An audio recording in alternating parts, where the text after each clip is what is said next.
Salut les créateurs. Sur YouTube, on est censé publier du contenu original. Donc on va voir ce que ça veut dire du contenu original parce que c'est plus compliqué que ce que vous croyez.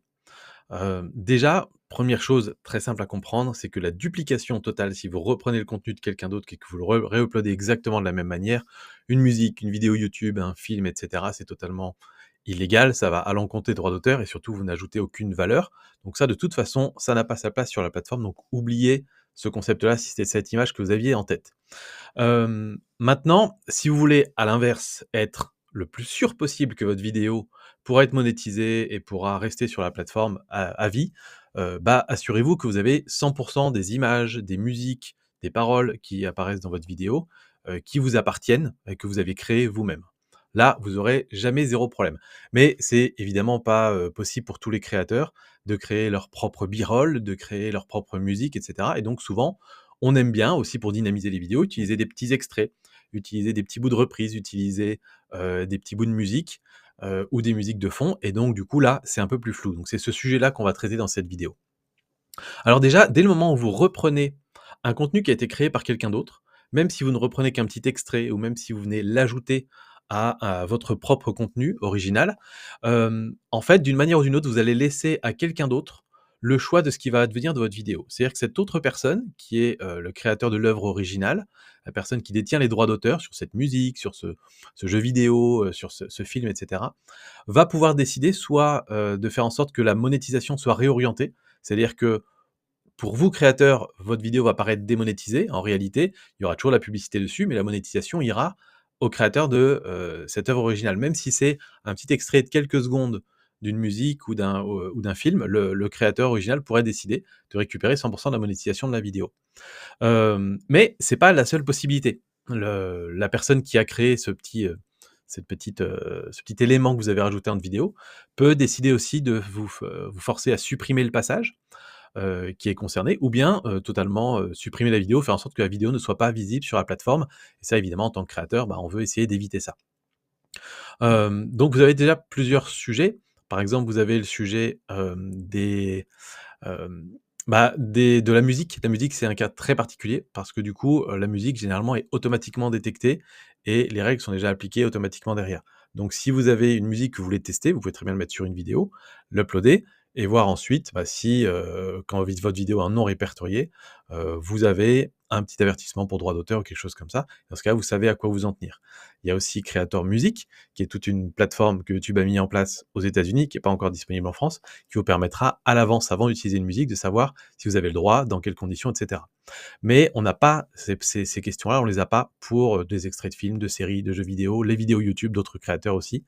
Donc là, on va dire que la règle générale, c'est que si c'est absolument primordial pour votre contenu d'avoir ces extraits-là, utilisez-les, tentez le coup, mettez, les passages les plus courts possibles et surtout ajoutez de la valeur derrière en commentant ces passages et cetera, et croisez les doigts pour que ça passe et sinon, évitez autant que possible d'utiliser, ces choses-là. Si c'est juste pour se faire un petit peu plaisir, bah, il y a des chances que vous preniez un petit peu trop de risques pour rien. Donc je reviens sur le cas particulier de la musique. Si vous voulez être le plus sûr possible sur la musique, vous utilisez la bibliothèque YouTube. Là, vous avez plein de morceaux qui sont totalement utilisables. Vraiment là, vous aurez aucun problème. Vous pouvez aussi utiliser des plateformes, royalty free qui vous permettent du coup, d'obtenir une licence pour utiliser plein de musiques. Gardez bien toujours le fichier de licence parce que si jamais un jour la licence, change, bah, vous aurez, cette preuve que vous aviez le droit d'utiliser cette musique. Et puis, comme je vous disais, Creator Music, qui est un excellent système et qui est malheureusement toujours pas disponible en France. Oubliez un petit peu tout ce qui est musique «libre» entre guillemets, libre de droit. Ça n'a de libre que, la théorie en fait, à part s'il y a une licence type Creative Commons associée. Dans ce cas-là, pareil, vous téléchargez la licence au moment où vous utilisez la musique. Mais tout ce qui est, censé être musique libre, on a vu nous dans l'historique qu'il y a eu trop de cas de réclamations abusives ou d'artistes qui ont changé, alors réclamation abusive, ça va être des sociétés qui vont, se déclarer comme étant, propriétaires de ces musiques alors que c'est pas vrai, et qui vont aller réclamer, la monétisation sur ces vidéos-là. Et sinon, il y a aussi eu des cas d'artistes, qui mettaient leur musique en accès libre et qui un jour décident de changer d'avis ou bien revendent leurs droits à une société de production qui d'un seul coup va réclamer les droits sur toutes ces musiques-là. Donc si vous n'avez pas de licence au moment où vous utilisez cette musique, c'est toujours gênant. Et pour terminer, en fait, qu'est-ce qui se passe quand on a, une réclamation? D'une manière ou d'une autre, sur votre contenu parce que, voilà, vous avez, vous, l'impression d'avoir respecté les règles, mais il y a une réclamation qui a été déposée. Vous avez toujours possibilité, vous, de faire appel de cette réclamation. C'est-à-dire que vous allez voir un petit message qui va dire: «Vous avez utilisé tel passage». L'auteur vous demande de, supprimer le passage ou vous demande de démonétiser la vidéo et cetera. Vous pouvez faire appel. Dans YouTube, vous avez cette possibilité-là. Mais vous allez devoir, vous, apporter des preuves que vous êtes dans votre bon droit.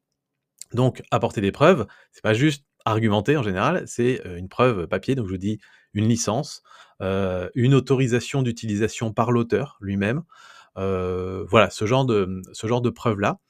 Et ensuite, si, on est plutôt sur des questions légales, de droit de citation, de respect du droit d'auteur, de liberté d'expression et cetera, et bah, là, ce sera votre avis contre, l'avis de la personne qui a porté la réclamation. Dans ce cas-là, vous avez, vous, possibilité d'échanger entre vous par message interposé 2-3 fois et ensuite, généralement, YouTube va plutôt aller dans le sens de la personne qui porte la réclamation, en attendant que, vous alliez éventuellement régler le problème au tribunal et cetera, ce qui est rarement rentable dans ce genre de situation. Donc voilà, vaut mieux essayer de se mettre, d'éviter de se mettre dans ces situations-là dans tous les cas.